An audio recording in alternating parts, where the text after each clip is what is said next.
बिहार के अंदर जिस तरह से ताबड़तोड़ अपराध बढ़ रहा है,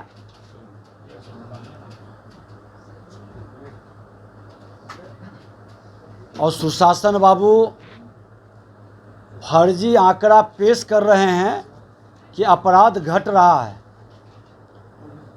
लोग दहशत में है। नटवर कुमार अग्रवाल को कल ही रात्रि में वो अपने व्यापार करके लौट रहे थे, गोली मार दिया। उनके आवास पहुंचते पहुंचते उनके थैला को भी छीन करके भागा। हमने उनके घर पर भी गया, अस्पताल में भी गए, देखने के लिए आईसीयू में भर्ती हैं, गंभीर स्थिति है। 2 दिन पहले समस्तीपुर गया था, रघुवीर स्वर्णकार के यहाँ जिसकी गोली मारकर हत्या की गई, अभी तक गिरफ्तारी किसी का नहीं हुआ। और वहाँ का प्रशासन अपराधी को पकड़ने की बजाय जो मृतक के परिवार और उसके बच्चे को थाना बुलाता है 1 बजे दिन में,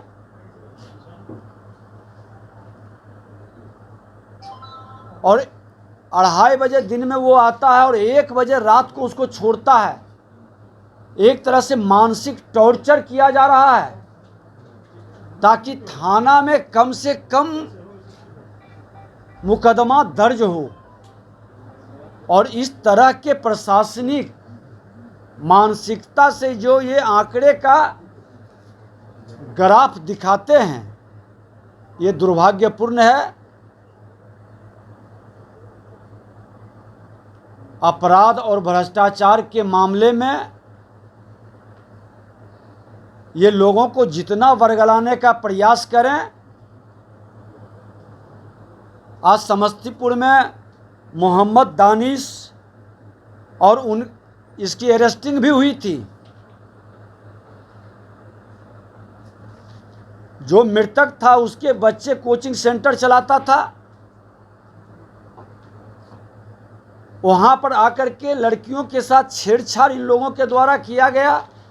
सभी ने पकड़कर थाना प्रभारी के सुपुर्द किया और वो उसी समय धमकी दिया था कि मैं जेल से जब बाहर आऊँगा तो बता दूंगा।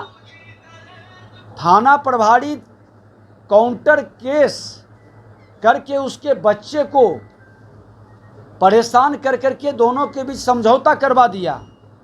और जब वो निकला बाहर तो आज घटना वहाँ घटित हुआ। 4 दिन हो गया, 5वां दिन है और अभी तक गिरफ्तारी नहीं होना, इतना गंभीर मामला में वहाँ के पूरे मोहल्ले के लोगों ने, जब हम लोग गए थे, कहा था कि ये थाना प्रभारी भारी भ्रष्ट है, ये दारू बेचने वालों की गैंग के साथ थाना में बैठता है, उसके साथ वहाँ के डीएसपी और थाना प्रभारी का संरक्षण चाहिए। और थाना प्रभारी डीएसपी पर भी आरोप लगा है, लेकिन सरकार ये समझाने में लगी हुई है कि अपराध घट रहा है। छिनतई की घटना इतना बढ़ गया है कि पटना के अंदर अब लोग भयभीत हैं। यहाँ की महिलाएं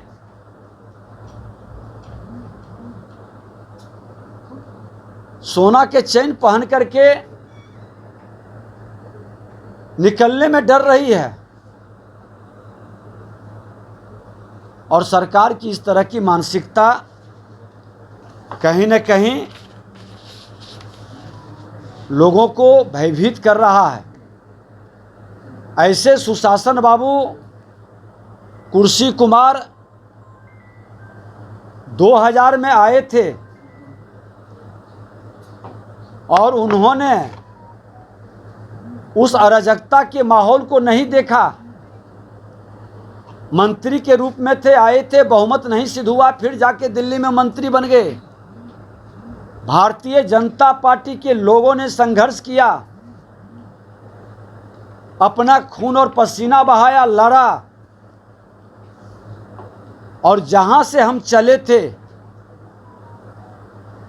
इस अराजकता के विरोध में, आज इन्होंने खुद गलबहियां करके 2013 में 23 सीट पर जो अराजकता फैलाने वाले राजद के लोग थे वो 23 सीट पर पहुंचे थे, और उस 23 सीट वाले को फिर सरकार में लाकर उसके मनोबल को बढ़ाकर, अपराधियों के मनोबल को बढ़ाकर अराजकता का वातावरण इन्होंने बनाया।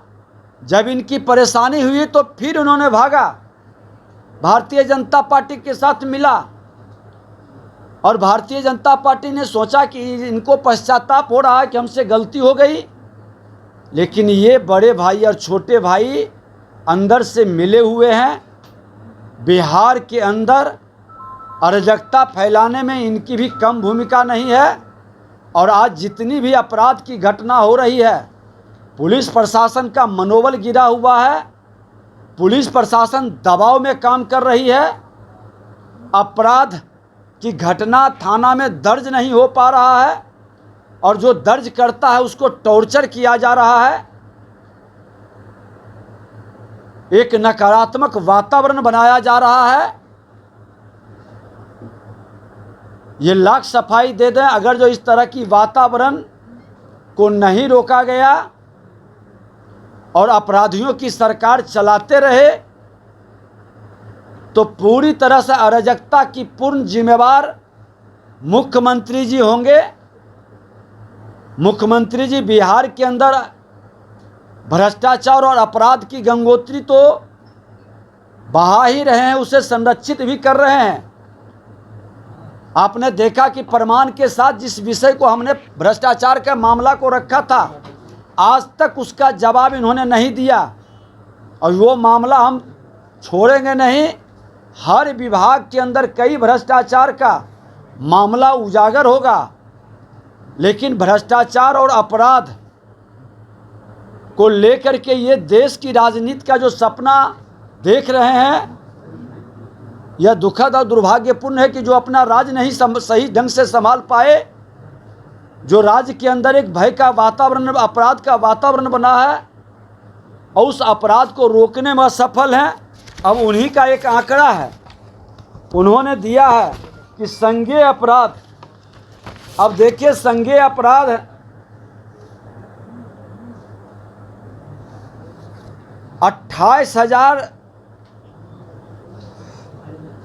2,82,67।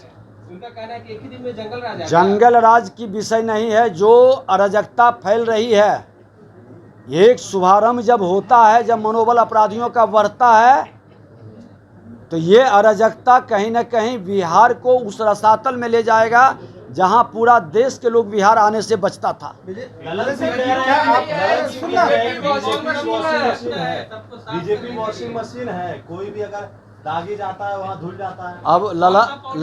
अब छोड़ दीजिए, जो विषय पर था ललन बाबू कितना सर्टिफिकेट बांटते चलते हैं, ललन बाबू के बारे में पूरा बिहार जानता है। आप पाउडर तो बता दीजिए कौन सा है। आप कह रहे हैं कि मुख्यमंत्री जेल जाएंगे, क्या मामला बन सकता है, क्या आप लोग तैयारी कर रहे हैं सरकार? देखिए, संगति का गुण तो प्राप्त होता है। आप बहुत जीरो टॉलरेंस ईमानदार हैं, तो हमने जो पहला प्रश्न उठाया था कौशल विकास वाला, उस पर आज तक आपने क्यों नहीं स्वतंत्र एजेंसी से जांच करवा रहे हैं? क्यों नहीं उसको सभा पटल पर ला रहे हैं? आपने क्यों रोका है? कई करोड़ का मामला सदन के अंदर उठा था, हम उस विभाग के मंत्री थे। आज पहली बार है कि कोई उस विभाग का मंत्री हो और अपने ही विभाग के विषय पर जांच कमेटी बना दे, और जांच कमेटी का रिपोर्ट को सभा पटल पर मुख्यमंत्री रोक दे, उनकी सरकार रोक दे। ये दुखद और दुर्भाग्यपूर्ण है। आईवास बहुत हो चुका है, आईवास नहीं होगा, सत्य धरातल पर आएगा। देखिए, मैं बता दूं, 24 घंटे में कार्तिकेय मास्टर की गिरफ्तारी होनी चाहिए, नहीं हुई। देखिए एक चीज बता दें, इनके यहाँ मंत्रिमंडल में अपराधियों की बड़ी जमात है, और ऐसा नहीं है कि ये अनजान है। 15 साल 17 साल शासन में बैठे हैं, सबका इतिहास भूगोल ये जानते हैं, लेकिन जानते हुए इन्होंने अपने महत्वाकांक्षा की पूर्ति के लिए पोस्टर लगा रहे हैं और बिहार को रसातल में भेज रहे हैं। जब अपराधियों की सरकार रहेगी, भ्रष्टाचारियों की सरकार रहेगी, तो कैसे उम्मीद किया जाएगा अपराध रुकने का, और कैसे उम्मीद किया जाएगा भ्रष्टाचार रुकने का। आज अच्छे पदाधिकारी कहीं न कहीं साइड पड़े हुए हैं और भ्रष्ट पदाधिकारियों की एक जमात बड़ा तकनीकी रूप से बिहार के अंदर विकास में लूट की प्रवृत्ति को बढ़ा रहा है। तो अपराध और भ्रष्टाचार पर खुल करके जंग शुरू होगा। आज देश के प्रधानमंत्री माननीय नरेंद्र मोदी जी जब जब भ्रष्टाचार पर बोलते हैं तो ये लोग तिलमिला जाते हैं, और उसी के डर से आज ये लोग कुल एक दूसरे को गलबहियां कर करके एक मंच पर खड़ा हो रहे हैं। लेकिन लाल किले से जो शंखनाद हुआ है भ्रष्टाचार मुक्त राष्ट्र बनाने का, भ्रष्टाचार मुक्त बिहार बनाने का, अपराध मुक्त, वो अभियान नहीं रुकेगा। माँ भारती का हर संतान अपराध और भ्रष्टाचार मुक्त वातावरण बनाने के लिए संकल्पित होगा, और तब इनको आभास होगा कि हमने जो पाप किया है उसकी सज़ा, उसकी परिणति यही होगी कि बड़े भाई के निकट छोटे भाई भी जाएंगे। जहाँ बड़े भाई पहुँचे हुए थे। को लेके सरकार में जब थे तब कॉल आता था या नहीं? मैं बता दूं कि मैं जिस पद पर बैठा हुआ था वहाँ विधायक बताते थे और हमने विधायक को मौका भी देते थे, और आप अपराध के मामला को लेकर के मैंने खुद आसन पर से संज्ञान लिया था।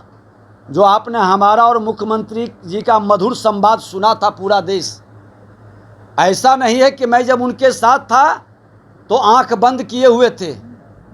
उस समय भी अपराध के मामला को लेकर के ही हमने कहा था कि आप विधायिका को सम्मान दीजिए, मजबूत कीजिए, प्रशासनिक अराजकता को रोकिए। सत्ता में रहते हुए भी प्रशासनिक अराजकता के विरुद्ध हमने चेताया था। वही उनको लगा कि अब ये लोग जनता के हित में ज़्यादा बात करेंगे और हमारी स्वतंत्रता को बाधित करेंगे। नीतीश कुमार कह रहे हैं कि महंगाई पर कोई चर्चा नहीं हो रही है और भ्रष्टाचार हमने आज तक नहीं भ्रष्टाचारियों को बगल में बैठाया। तो क्या स्वतंत्रता की लड़ाई लड़ने वाले लोगों की जमात बैठी हुई है क्या? जैसे लोगों की जमात में बैठे हैं 2013 में क्यों हटे थे? भ्रष्टाचारी के नाम पर 17 में जो हटे, 2013 में हटे और 17 में फिर उनसे क्यों भागे थे?